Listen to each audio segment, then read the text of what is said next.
Ok bong bồn này bong bồn này khác để có pra nó laptop hay tại ở đăng thang cái lục cam thì nó lơ desktop này computer bong bồnอย่างmá hay phơi mic đầm bay lục ở Việt đặt năng trên pi program bỏ computer tem đó ok chẳng bỏ bong bồn để có đặt tan chết nhưng năng mà phơi với năng pra bong bồn lục ắt chuôn tem đó ok chẳng dừng từ tem đàn này video ở này đó ok chẳng mặt đó computer bỏ bong bồn chỉ tụ tấu bong bồn phải chẳng gật lục tại lời này tệ chứ mà bong bồn lục ta lên ấy cứ về ở bát tana tế cam thi nó về nào nằng là đại tế về nào si space bong bồn là đại tế ok chứ nằm bay lục ở bát trên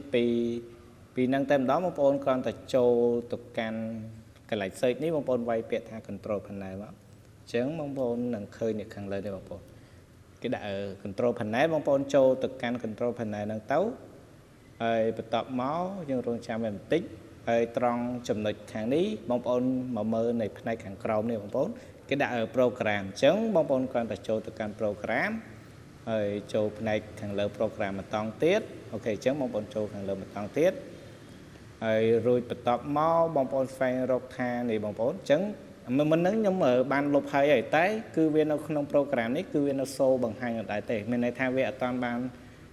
លុបចេញពី laptop របស់យើង 100% ទេវាបានតែ 50% ទេហើយខាងនេះគឺជា raw file ទាំងអស់ដែលវាបាន store នៅកម្មវិធីទាំងអស់អញ្ចឹងកន្លែងនេះបងប្អូនត្រូវប្រយ័ត្នដែរកុំជៀសវាងក្នុងការលុបនៅកម្មវិធីណាដែលយើងអត់ស្គាល់អញ្ចឹងបងប្អូន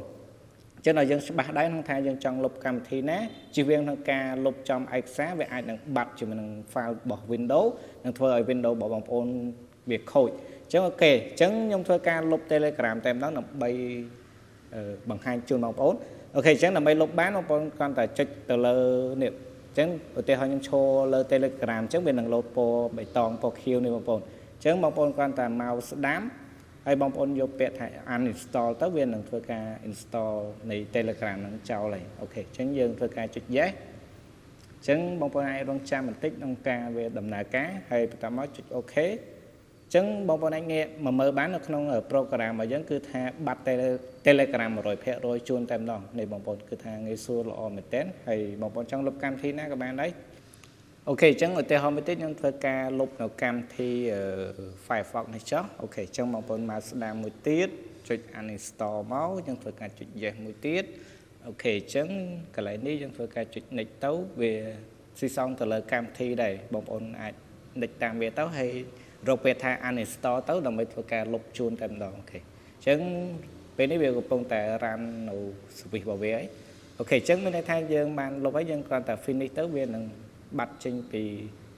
program នេះបងប្អូននេះគឺថាវាបាត់អស់ហើយអូខេអញ្ចឹងបើបងប្អូនពេញចិត្តនៅវីដេអូនេះកុំភ្លេចជួយចុច like ម្នាក់មួយផងអូខេអញ្ចឹងបើបងប្អូនពេញចិត្តនៅវីដេអូមួយនេះកុំភ្លេចជួយចុច like ជួយ share ម្នាក់មួយផងដើម្បីទទួលបានវីដេអូឬក៏ចំណេះដឹងផ្សេងៗទៀតពីរូបខ្ញុំបាទអូខេអរគុណបងប្អូនអ្នកគ្នា